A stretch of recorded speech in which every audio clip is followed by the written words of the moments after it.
Amigos, estamos en Convergencias de la Iglesia de Jesucristo de los Santos de los Últimos Días y tenemos el privilegio de estar con Nancy Chacón Arteaga, catedrática de la Cátedra de Ética de la Universidad Pedagógica de La Habana.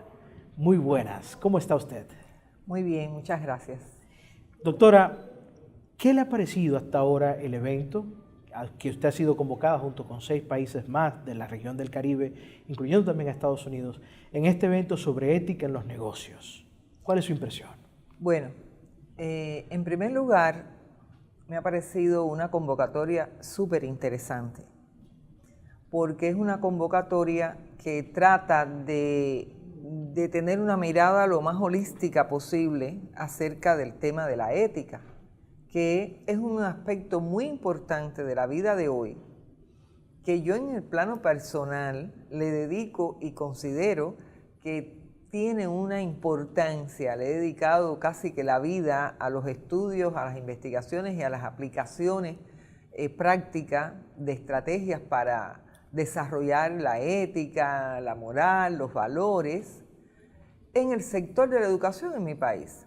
Sin embargo, el evento tiene la mirada de que vincula o trata de articular los aspectos que tienen que ver no solo con el tema académico y educativo de la escuela, de la universidad, de la formación de profesionales, que es un aspecto esencial, sino que trata también de articularlo desde la mirada de los negocios, vamos a decir que la vida pública, como en sector tanto privado como el no privado, y los medios, que hoy en día son una fuerza incuestionable de cómo pueden dar una realidad que no sea tan virtual, que se parezca cada vez a lo que tenemos en la realidad, que no haya manipulación,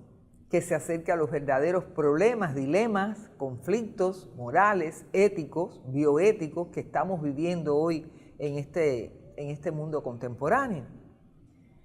Y dentro de ello el tema político, el tema también de la gobernanza, de cómo poder regir los procesos sociales en un mundo tan lleno de contradicciones hoy, atravesado por el tema de la ética y la moral y los valores, que están ahí, pero que a veces están subsumidos, omitidos, ocultos, invisibilizados por todos estos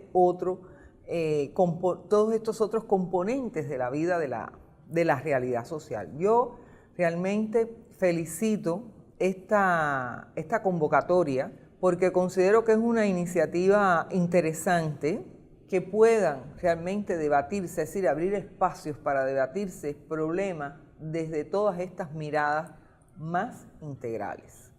Así es, y me gusta mucho lo que usted dice, esa última parte incluso, de que sea más integral, de que participen todos los sectores de la sociedad, como al efecto es el evento.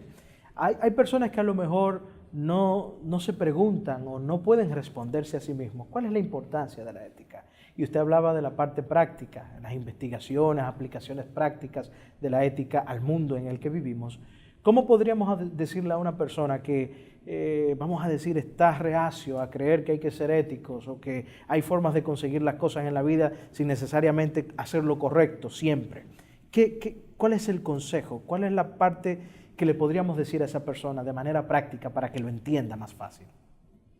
¿Cómo usted se lo diría? Bueno, eso es bien complejo, no es muy sencillo. Además, como todo elemento que pasa por la conciencia y por la subjetividad humana, sobre todo la individual, como dice la sabiduría popular, cada persona es un mundo. Entonces, eso dice de la heterogeneidad y de la diversidad, ¿verdad?, del universo. Somos lo uno en lo diverso. Así es. Entonces, ahí está la complejidad de cómo tú decirle a una persona que la vida, para realmente poderla vivir o disfrutar de forma armónica, tiene que pasar por esos esos límites que enmarca la ética, que no es más que la regulación moral en la vida cotidiana de cada quien. ¿Ves? Y entonces, por eso es que esos límites que ha puesto la ética desde el punto de vista que ha reflexionado sobre algo cotidiano, que es la moral, y que es lo primero que existió, la moral, cómo nos regulamos si vivimos seres humanos en conglomerado, en conjunto. Pues la misma usanza, la misma práctica delimitó las normas. El ser humano lo que hizo fue captarlas y generalizarlas y decir, estas son normas, estas son reglas que debemos aceptar para poder convivir, porque la sociedad no es un caos. ¿Cómo logramos que no sea un caos? Entonces ahí está la regulación moral, que es una de ellas, no es toda, pero es una parte importante, porque la moral está en las religiones, la moral está en la política, la moral y la ética están en el derecho o la jurídica, y así en el arte, en todas las esferas. Entonces, si es así, esa es su importancia. ¿Y cómo las personas pueden asimilarlo? Yo pienso que siendo coherente con lo que se piensa, lo que se dice y lo que se hace. No podemos pensar y decir, haz lo que yo digo, pero no lo que yo hago. Ahí está el tema de la transparencia, ahí está el tema de la doble moral, ¿verdad? Yo soy una cosa, pero públicamente otra. Aparento o quiero o doy una imagen que es otra. Correcto. Entonces, esa coherencia en mi país se le llama ejemplaridad.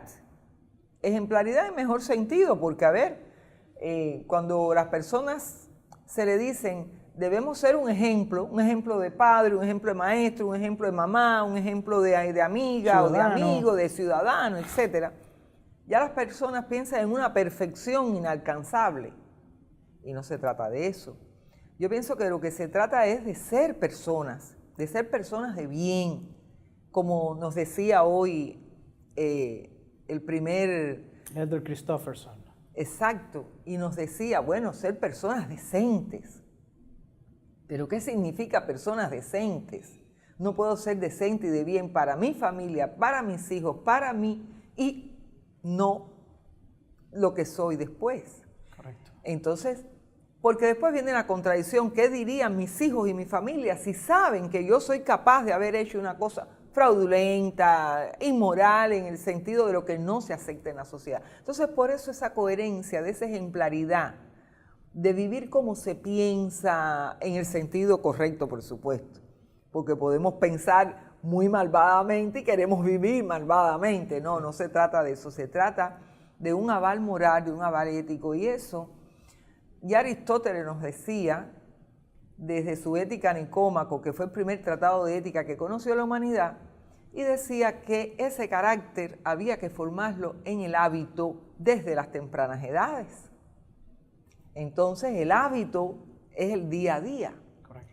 Ahora, ¿cómo llevamos esto a lo que tú me planteas, a la educación y a la práctica?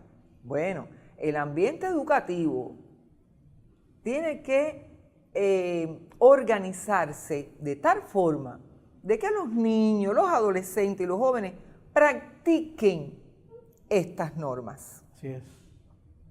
Porque si la escuela no se organiza de forma tal de que esos niños, desde las tempranas edades, practiquen ser educados, ser solidarios, ser colaborativos, compartir lo que tienen, ser amistosos y no hostiles, etcétera, etcétera, etcétera. ¿Cómo se forma? Es así, poco a poco, en la vida cotidiana. Y esa vida cotidiana hay que guiarla. ¿Quién la guía? Los padres. Así es. ¿Quién la guía? Los maestros. ¿Quién la guía? Los líderes públicos, que no saben que están guiando también en esa, pero dirección. también guían. Los artistas, mira, los jóvenes que les gusta tanto, este es mi ídolo, este es... Los artistas no saben que también son entes que influyen desde el punto de vista educativo y que dan un modelo. Así es. Entonces así es algo complejo, pero no creo que sea imposible. Bueno, doctora, muchas gracias por estar con nosotros. Ha sido un gran placer compartir estos conceptos académicos de la vida, realmente, sobre lo que es la ética como valor principal de nuestras acciones. Gracias a todos ustedes por seguirnos en Convergencias de la Iglesia de Jesucristo de los Santos de los Últimos Días.